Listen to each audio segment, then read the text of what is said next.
Assalamualaikum warahmatullahi wabarakatuh. Perkenalkan, nama saya Dewi Septiani dari SD 19D.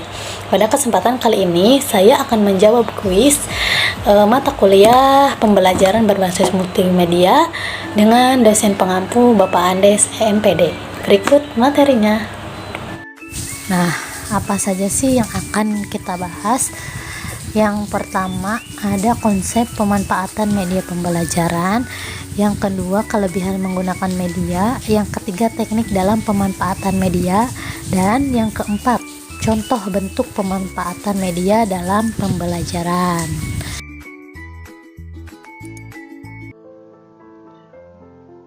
Kesalahan komunikasi dapat terjadi karena pertama, guru sebagai komunikator kurang mampu dalam cara penyampaian pesan. Yang dimaksud kurang mampu dalam penyampaian pesan di sini yaitu mungkin karena ruangan yang besar, kemudian suara guru kecil, atau intonasinya terlalu tinggi sehingga malah mengganggu kondisi pembelajaran, atau penjelasan yang monoton sehingga membuat siswa jenuh dengan penjelasan guru. Yang kedua, adanya perbedaan daya tangkap para siswa sebagai komunikan. Kita tahu bahwa setiap siswa memiliki karakteristik yang berbeda, baik daya tangkapnya, gaya belajarnya, tingkat pemahamannya, kecerdasannya, dan seterusnya. Oleh karena itu, kita sebagai guru harus menyesuaikan perbedaan para siswa ini.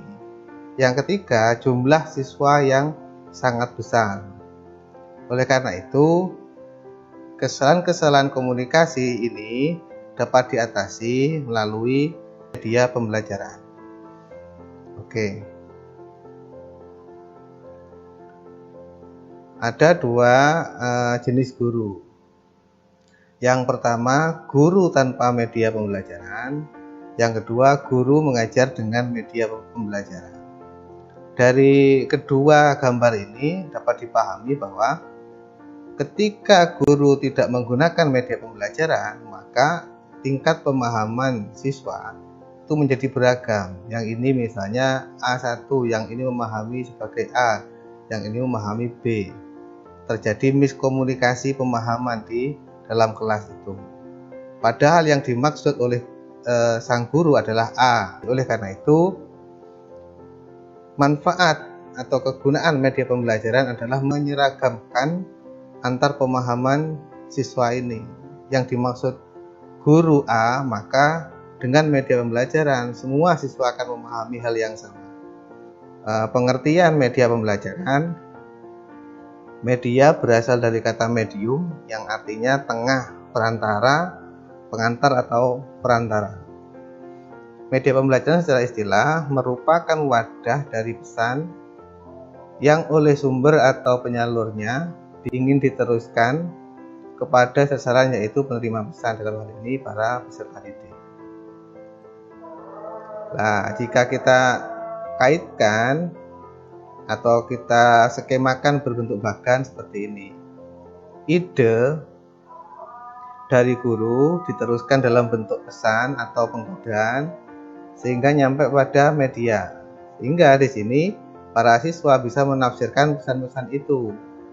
Di sini ketika pemahaman siswa masih terganggu atau masih miss pemahaman, maka di sini harus dicari kenapa gangguan media ini. Kemudian kembali lagi umpan balik, diperbaiki lagi, begitu seterusnya. Jadi posisi media ada di tengah-tengah antara guru dan siswa.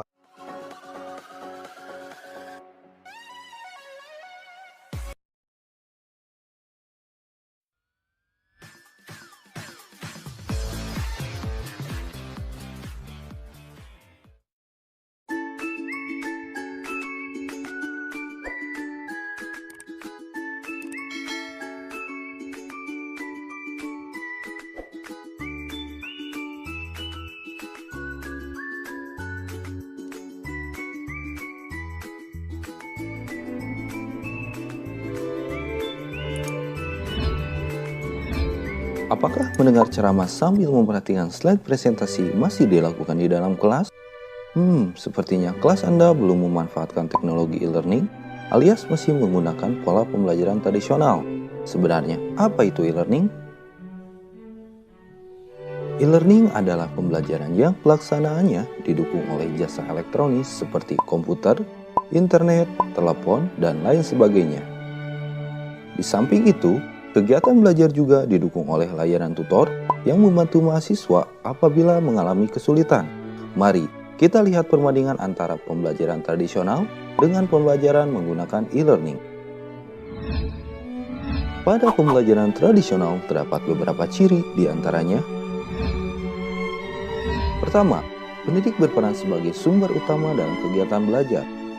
Meskipun sudah memanfaatkan teknologi laptop dan proyektor, kedua alat itu hanya sebagai tambahan atau pembantu saja. Kedua, penyampaian informasi yang bersifat fakta dan kurang memberikan contoh permasalahan karena pelaksanaan kegiatan pembelajaran sangat terbatas oleh jam pertemuan yang sudah ditentukan. Ketiga, dalam prosesnya, kemampuan peserta didik dalam hal belajar dianggap sama rata, padahal dalam satu kelas terdapat lebih dari satu karakteristik peserta didik dengan beragam gaya belajar dan cara berpikir yang berbeda-beda. Dan keempat, kurang menerapkan prinsip pembelajaran seperti pengulangan atau apersepsi, yaitu memberi peluang bagi peserta didik yang karena kondisi maupun karakteristiknya belum dapat memahami materi pembelajaran.